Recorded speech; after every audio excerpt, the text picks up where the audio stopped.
'cause I don't give a fuck what you say. Yeah, I'ma do shit my way. So you can go kick rocks, I'ma stack bricks up, build what I want to make. Pagbabike na siguro ang isa sa mga nakagawian ko ng gawin sa araw-araw. Sa pagpasok sa trabaho, ito ang aking transportasyon sa pagtuturo ng mga bata sa paaralan at magsilbing kanilang gabay at ilaw.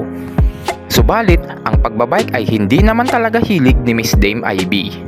Dahil sa ito ay nakakapagod, nakakapawis at nakakauhaw ng walang pasubali.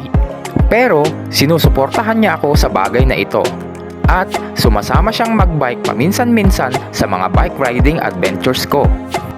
Kaya, anong leksyon ang mapupulot natin dito?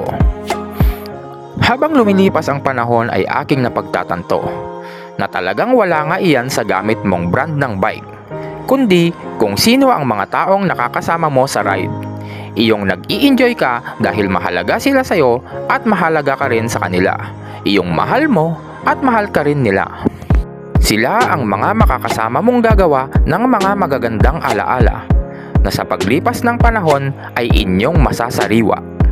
Kaya, habang ikaw ay nabubuhay, ay lumikha ng mga mabubuting bagay, kasama ang mga taong mahalaga sa iyo ng tunay, natatatak at magsisilbi ninyong alamat balang araw, dito sa mundo nating punong-puno ng alingawngaw.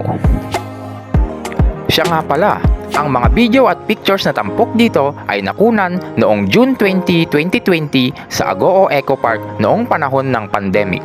At shoutout nga pala kay Miss Dame IB ng Happy 3rd Month of Engagement ngayong ika-8 araw ng Marso 2024. Mahal kita! Hanggang dito na lang, ako nga pala si Teacher Perds, isang teacher na biker. Hanggang sa muli, paalam!